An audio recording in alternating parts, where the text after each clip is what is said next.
Good morning, everyone. It is Thankful Thursday, and I'm thankful that I have two phones because my other one wasn't working on IG, so I know how a lot of people feel. Welcome, welcome, welcome to Thankful Thursdays. Christina Madrigal, Michael Boss, good to see you. Jake, great to see you. Rob Deerdeck, great to see you as well.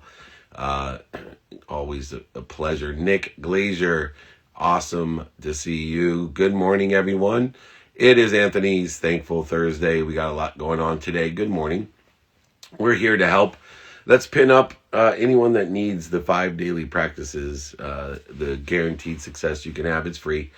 David at dmeltzer.com. As always, I will send you my ebook, audiobook, and of course, sign a book, send it to you, and pay for shipping for you. And the book, by the way. Keaton, good to see you. All of the great interns that I have, welcome. Hopefully, you're on here asking questions. Love to make sure that I am doing what I promised by empowering over 1,000 people to be happy. We'll see who puts questions in here.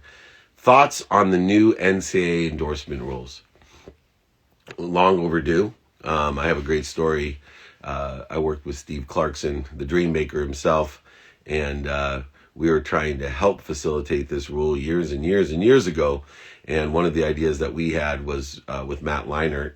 And, at that time, I believe Reebok had the jersey contract, and they weren't paying Matt. He was the most popular sold jersey in the country. Obviously, his name's not on the jersey, just his number 11. And they were claiming that, it had nothing to do with Matt. And so to prove our point, we wanted the week before the season started to switch his jersey number to 7, partly because Clarkson's branding was the Super 7. But you could imagine what would have happened if Matt changed his number. They had ordered hundreds of thousands of 11 jerseys, even though Matt's name's not on it. And USC would have been sunk, and the NCAA would have been sunk. So I am all for everybody. It doesn't make any sense that you can be a musician and get a scholarship to college and DJ and make millions and millions of dollars if you're a musician, but as an athlete, your own brand you cannot take advantage of. So I'm glad that's changing, and I think it'll be a great way for people to monetize their brands and their leadership and their own skills, knowledge, and desire. Anyway, enough about that. I didn't ever get that question, so very, very good there. Unexpected. How do you not let unexpected events affect your consistency? First of all, if you can tell me what events are expected, they're planned events, but there are so many unexpected events. You have to actually have non-negotiable planned events, non-negotiable unplanned events based off of what you want, your who can help and who you want to help, and how you're going to get it done. That allows you to prioritize the what, the who, and the how by utilizing what's important to you according to your what, your who, and your how. So people that take the time every day to understand what they want experientially, personally, giving-wise, receiving-wise, when you understand what you want in the day, you then can find out who can help you and who you can help, and then figure out how to get it done with the planned events, the unplanned events, and even your sleep. Giving you the most productivity, meaning giving you the most ability to provide value, to increase the value. Also accessibility, meaning accessible to others and accessing what you want. And then finally, gratitude, right? Enabling and empowering you to find the light, the love, and the lessons in everything you do. In other words, your glass is overflowing. All right, let's take a question here. A live one. Let me see if I can find Kimberly B. Cummings, leading career and leadership development expert, founder of Manifest Yourself, and of course, an author of her debut book, Next Move, Best Move.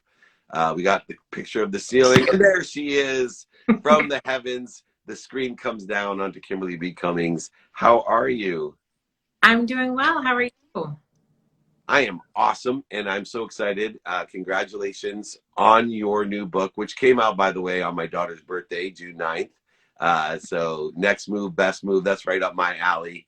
And I'm, intrigued by manifest yourself, right? I've been on the Transformational Leadership Council for years with the world's thought leaders and Mhm. manifesting destiny. And I wrote a book connected to goodness, manifest what you desire. But manifesting yourself is so on it. I'd love to understand what you mean by manifest yourself. So for me, it's really about creating the life and career that you desire. I think many times when people think, like you already know, but when people think about manifestation, they're just thinking about, yoga and like really thinking about a vision board. Like it's going to happen if you think about it hard enough. But for me, I ask yourself is like you have to take action every single day to make what you want to happen. So it comes from the inside, and your actions that have to happen on the outside to get what you want. You're so right. I always talk about three laws that I know you have defined differently in your book, but the laws that I determine, because I don't believe, a career is the activity that you get paid for. I believe in no jobs. I believe in activity I get paid for, activity I don't get paid for. But number one, what intrigued me is this understanding of self is the law of gravity, that in order to start, you have to be happy where you're at. And a lot of people, they're focusing on what's missing, what they don't want, what other people want, instead of focusing on here's the skills, the knowledge, and desire I have today. And then you thoroughly discuss, as John Assaraf has coined the law of Goya, Goya, get off your ass, right? And that's what you're talking about. I love law of gravity with the law of Goya, but if you utilize the law of gravity with the law of Goya, that's how we create the law of attraction. You're a beacon. The beacon you are is in the quantum energy you carry by your personality traits, characteristics, obsessions, and addictions that should be directed to what you want yourself. What are some of the specifics in the framework that you discuss in your book that help people in their next move, best move, and transitioning into the career that they can learn to love? So I think what you said a moment ago about like maximizing something that you love. In my book, I have a self-assessment in the beginning to maximize and understand your strengths. Your career should be built upon your strengths. And to do that, you first have to understand where you are. So in the beginning of the book, we go through where you are, what are your strengths, strengthen your strengths. Sometimes you got to work on those weaknesses, but imagine what a career would be like if you were strengthening your strengths first. So we determine what those are. Then we do an evaluation of what are the possibilities of the next moves you can make in the world of work. So kind of interviewing folks, figuring out what that could look like, then looking into your relationships and making sure that you have peers, you have teachers, mentors, and sponsors, and then ultimately figuring out where is you can advocate for yourself and putting together a 2-year career strategy. But it all starts from where you are right now and how we can maximize that to get to where you'd like to go. Yeah, I always tell people one of the things when you look at those strengths is just listen to people when they tell you, "Hey, how do you do that?" A lot of strength go overlooked because we are so good at it naturally in our quantum being that we're not taking advantage of our superpowers. And if you start raising your awareness on when people say, "Hey, how do you do that? That's amazing. Can you do that for me?" And you're like, "Oh, I've been doing it since I was 5." That's a good sign that it's a strength. And I see, when I was looking at your book, that people overlook their strength. And I think another area is to move your weaknesses. A lot of times when we move a weakness, it becomes a strength. And I use my own physical build as an example on a football field. My physical build is very weak. I'm 5'7", 147 pounds. That's not what you're looking for in a strength, as you can watch on Sundays and Mondays and Thursday nights. But on an airplane, my physical build is like perfect for an airplane seat. So, I have short legs and a longer upper body, small, compact. I can sleep anywhere. Those aren't really good for a football field, but they're extremely good in an airplane. And so I love how you talk about finding self, finding strength, moving weaknesses. What are, one or two of the other great takeaways that people can get from next move, best move, and how to transition into the career that they love?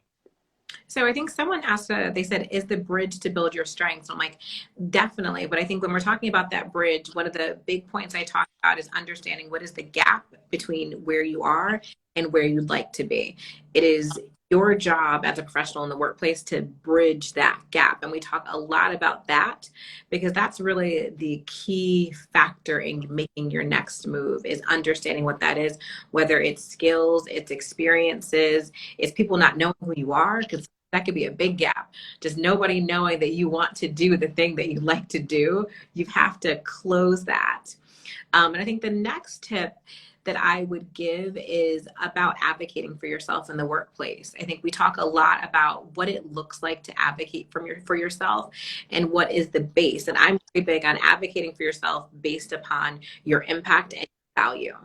I think many times we try to advocate in the workplace based upon feelings, what we feel is happening, how it feels. But the secret, I'm sure you know, is that people don't really care sometimes about your feelings, especially in the workplace.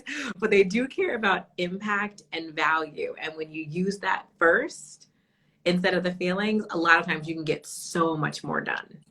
Oh, I agree. I think in the workplace, two things that are overlooked is one, getting people to get back to you, either call you, email you, text you, or DM you back. I think there's no focus in on that as well. And then on the other side, I train people to practice articulating the quantitative value that Yes. they're providing to exceed what they're asking for.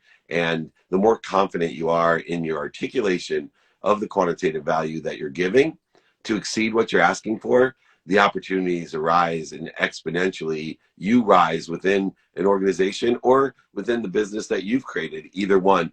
Last question, real quick. Um, is it possible to learn to love what you do instead of finding something you love to do? I have not been asked that question before. I think it depends. There has to be some level of base that you like about your job. If you hate it, I have a whole chapter on how to know it is time to go. And if you can't have that base level, I talk about it like a marriage, right? Like I'm married and there are days, like I always love my husband. Always. Oh, you sound like my wife now. Here it goes. I always love you, but Today, I may not like you. I'm there like, it is. I'm like, I can be so mad at you. You better come home. You better be here. Like, I may hate you right now, but be here. Don't leave. And I feel like we need that with the jobs. If you don't have that baseline of love, then it's time for you to leave. Like, you may not be able to get to really loving it because there's not that thin level of base. Like, I love in the workplace helping connect women and people of color to opportunities. If I am doing that, I'm going to be happy. Like that's always the thing that keeps me going every day. So you have to have that thing. If you don't have the thing, then you may have to get going.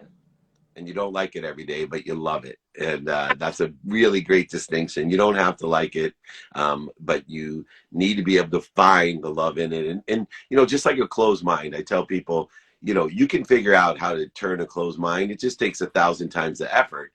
I think you can learn to love anything you're doing, any activity at all, but some things are innately adverse to your own being, and it would take you 1,000 times the effort to learn to love it. So move on, as you say, to find something that may be more aligned or synergistic or supplementary to what you already love. And I think that's a critical distinction. Everyone, go out there. That book, Next Move, Best Move, Transitioning into the Career You Love, it's right there. An incredible author, Kimberly Cummings, wrote it and released it on my daughter's birthday, June 9th of this Yes. year. Go out and get it. What a great day. I know it's going to be successful just because of who you are and the detail in which you can speak about what's so important, especially now with people transitioning. Thank you so much. Come back and visit me. I Yes. appreciate you and congratulations. Thank you so much. Thank you. Go to KimberlyCummings.com. Check out the Whoa, I'm back. All right, let's bring on my friend. Here we go. The other Elizabeth Taylor is in the house. I don't know if anyone's old like me and knows who Elizabeth Taylor is, but this is the other one, CEO of Curvy Beach. Hello, Elizabeth. How are you? Hi, good morning. Is it morning? Can we say It's morning? It's here in California. It's still morning. For me, I'm 4 hours into my day, but it's still morning. I love that. I love that. Well, I'm here in Miami, Florida. We have a little sunshine today. It's been raining for days. So thank you for this opportunity. This is so exciting. Yeah, well, give me a little bit of a background on Curvy Beach, and I know you have a question for me. I do have a question for you. So we started as a plus size company. So for larger women, and we went viral on Facebook, the entrepreneur's dream slash, kind of nightmare, as these things.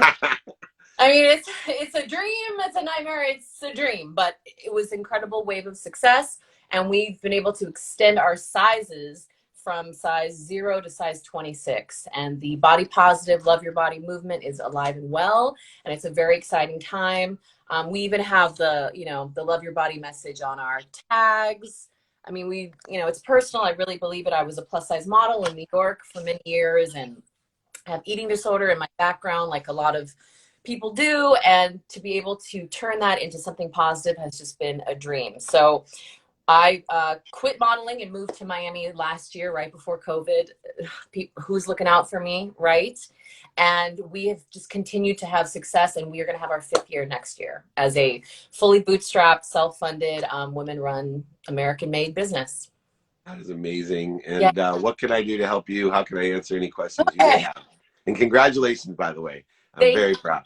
Thank you so much. And having daughters and everything, I really, it's so wonderful to know that younger women are getting different messages these days than I got when I was growing up, so That's it's for sure.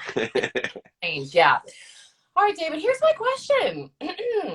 This is my first year I have a staff member, and she's my best friend. And I know that's kind of dangerous, but in a way, she's the one who's given the most love, the late nights with me, and it was only natural to kind of bring her on board. Here's my question.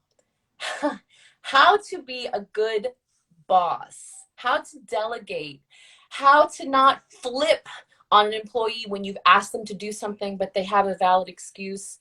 I still am, right? I was a personal assistant. I ran around New York City running errands for people. I get it. But how do you change that mindset to be compassionate and still try to get things done? How do you do that? Well, first of all, it's a practice. So, I've been in this business for a long time. I've managed thousands of people, and I still practice. So I remind myself that I'm a human being. It's same as my marriage, right? Right. I'm 23, coming on 24 years of marriage. I've known my wife since the 4th grade. And I am amazed sometimes at what I think. And very rarely, recently, am I amazed what I say and do. But I am still amazed, like what goes through my mind sometimes about the most important people in my life. Right. Right. And so I know what it feels like.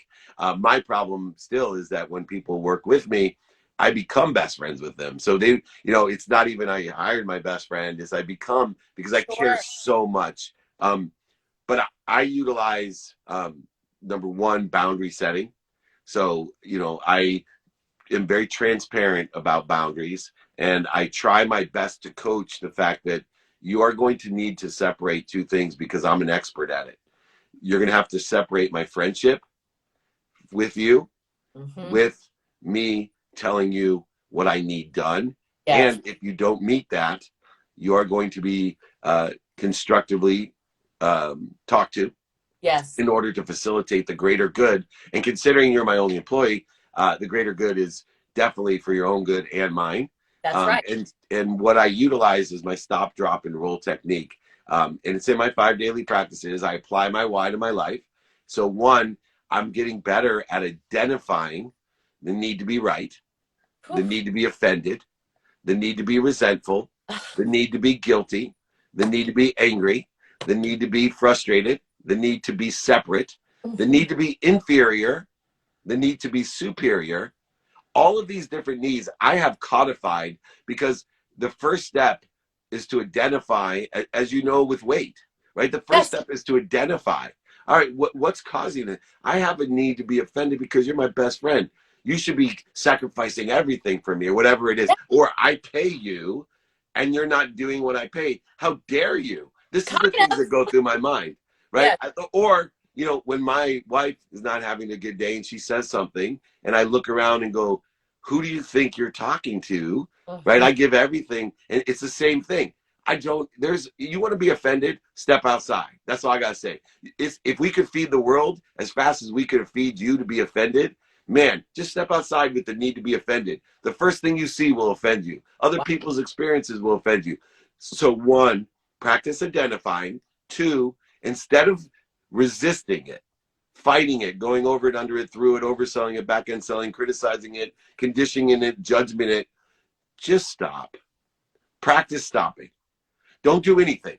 Don't say anything. Don't do anything. Stop. Either walk away or just breathe. Breathe through the nose, out through the mouth. Then think about what your objectives are. When you get back, see what happens when you have the need to be right, offended, anxious, frustrated, angry, all those needs. The blood leaves your brain and goes into your body because you're in fight, flee, feed, or the other F word mode. Right. All require the blood to leave the brain and go to the body. All four of those things. What you want to do is put the blood back into your higher power of thinking. So you got to stop. And now once it's in the higher power of thinking, you're going to say, here's the best thing to do. And also speak with respect. You're going to unite, not separate. And then you'll both roll in the right trajectory in a productive, accessible, and gracious manner. Stop, drop, and roll. Just remember this too. If you identify you're on fire, you identify the triggers, the needs of the ego, know that your body, your mind, and your soul are on fire. When you catch on fire, stop, drop, roll.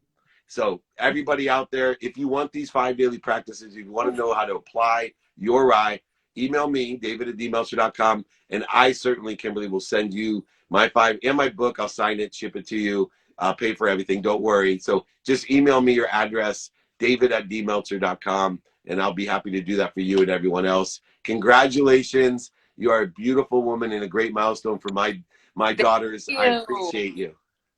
Thank you, David. I will stop, drop, and roll. I love it. You have a great day. You too. Come see me soon. Take care. I will. Bye, you guys. Bye-bye. Bye-bye. Oh, I think I just re-invited her.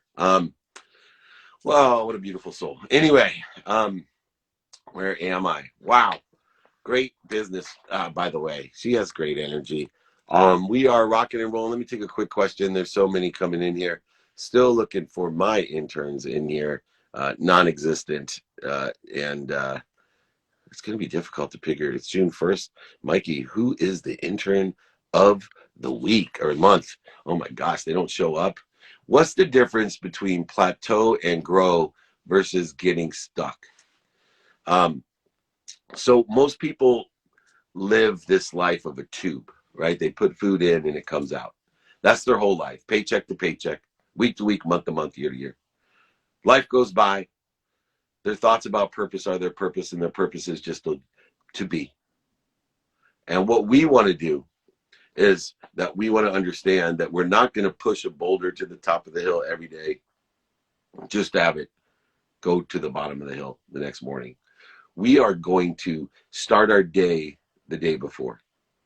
My tomorrow starts today, 9 p.m. with the unwinding routine, putting my mind, body, soul in the position to recover, to accelerate and grow through the interference-less ego that exists while we sleep, so that when I wake up in the morning at 4 a.m., I'm at my highest frequency. I'm creating a baseline for me to know when I'm at that higher frequency, so I can use that as my plateau in order to grow, expand, and accelerate. And I do that through gratitude, finding that perspective, searching for the light, the love, and the lessons. I do that through forgiveness, to be at peace, to clear the interference between me and that which I already am, healthy, wealthy, wise, worthy, happy. I do that through accountability.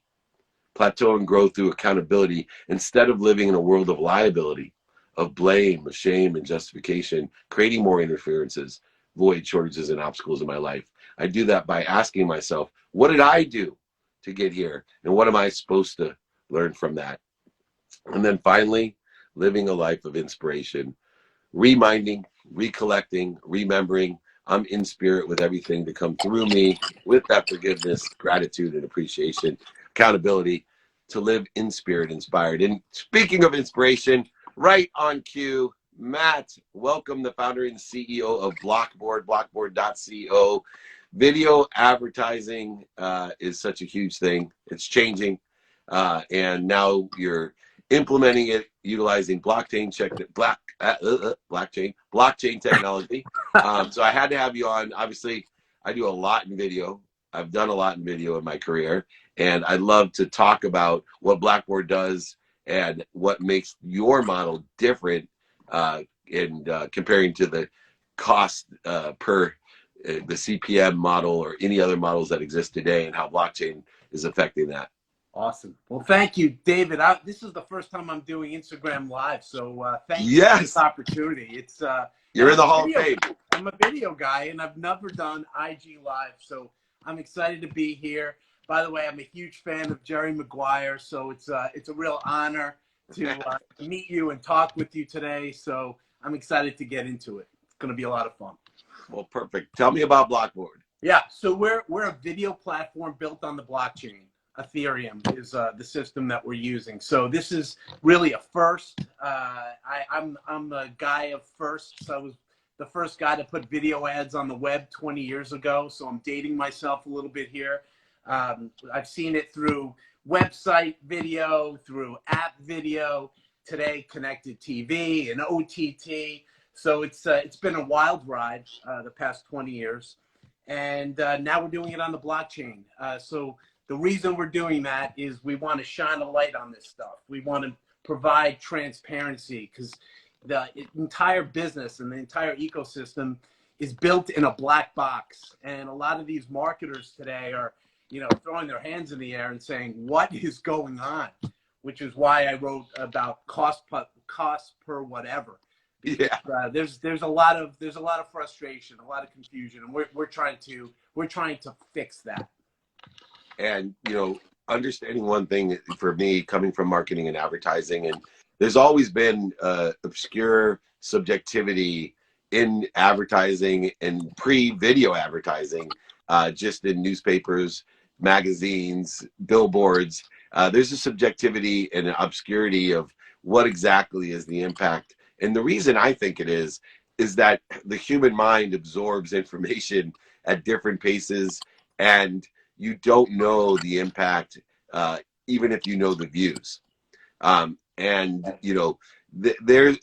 in itself makes it difficult to know the value of what you're doing. And that's why, part of it is on the accountability side of the content provider to sell through instead of selling to speak through instead of to understand what people are looking or listening for instead of trying to see what they're listening to or watching for.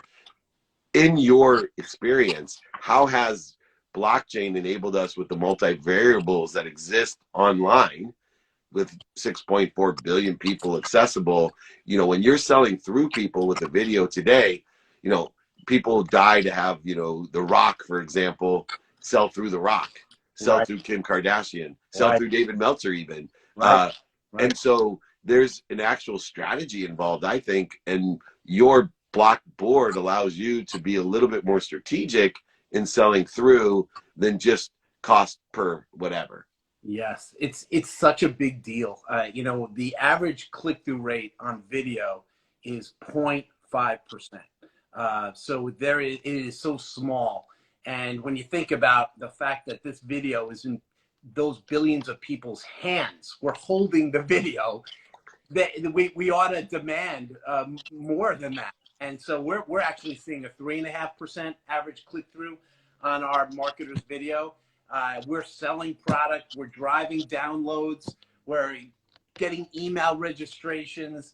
I mean, it's so exciting what's going on. And what blockchain is, David, at its core is a public ledger. So we're able now to put all this stuff out there for our advertisers' consumption. They could see it in real time, what's going on, and they actually now have control. They have control, and that's the simple change that we're doing that's allowing the marketers to drive their success. Yeah, and I think you enable everyone to be accountable. I was talking before you got on here about gratitude, forgiveness, and accountability. Accountability is, the world of advertising is always in liability, blame, shame, and justification. And what's so funny is it shifts when you have a successful ad campaign, it shifts to immediate accountability this is what I did to create this, Yeah. right? Yeah. But otherwise, everyone, the content providers, the companies, the solutions, the services, the products, and the advertisers and the consultants are all living in blame, shame, and justification when things don't work. You guys are truly, the first video accountability company, holding everyone accountable. Most importantly, yourself. Yes. And which is really nice. So the quantitative value that you articulate is more than what you're asking for. Where do you find the value in people realizing that accountability?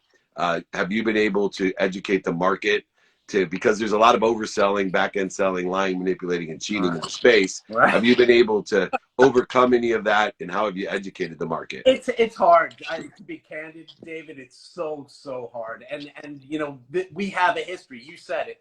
The advertising industry has a history of a lot of this bad stuff. And there's an old quote, and I will forget who said it, but I know 50% of my advertising is working. I just don't know which 50%.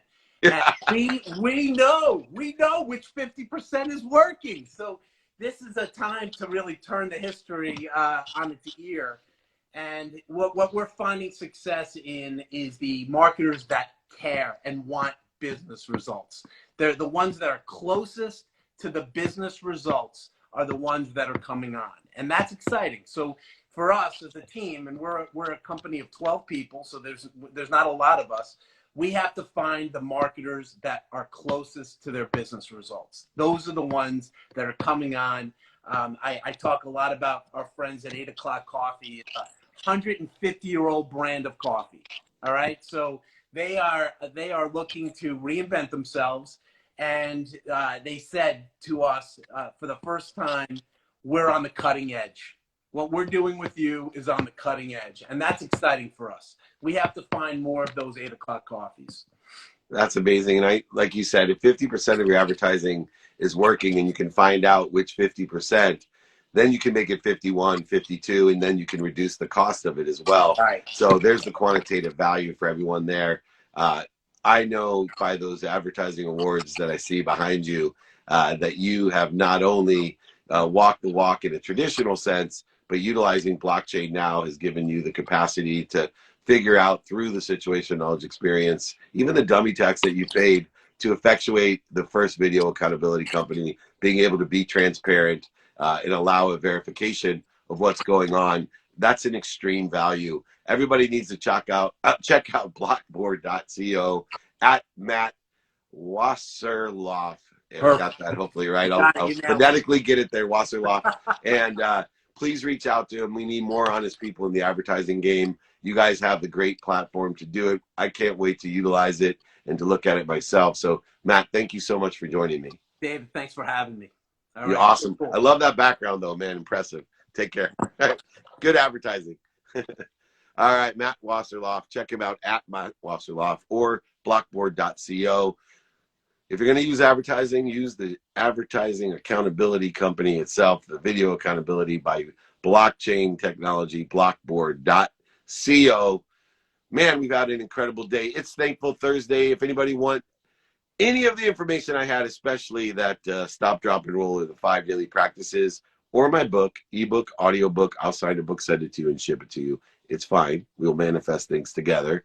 So very simply, david@dmeltzer.com. You can always join my text community, pin here below, 949-298-2905. It's all pinned below here for you. We're here to be of service and of value. We're changing the world, empowering over 1 billion people to be happy every single day with Thankful Thursdays. And I am so thankful to be here.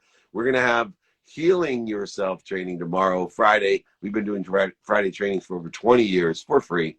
So come join me on the Friday trainings, 11 a.m. Pacific, 2 p.m. Eastern time tomorrow. We will have Heal Yourself training. Easiest way to manifest is to think of the possibility, become inspired, make it a probability, know your discipline, your strategy, and raise your awareness. And that probability will become your perspective or your reality. Know that it's all in the mindset, the heart set, and the pragmatic way that you do things. Thank you so much. Always join me. We are here to help empower you to make a lot of money, help a lot of people, and have a lot of fun. David@dmeltzer.com. David@dmeltzer.com. Remember, most importantly, be kind to your future self and do good deeds. We'll see you tomorrow. Take care.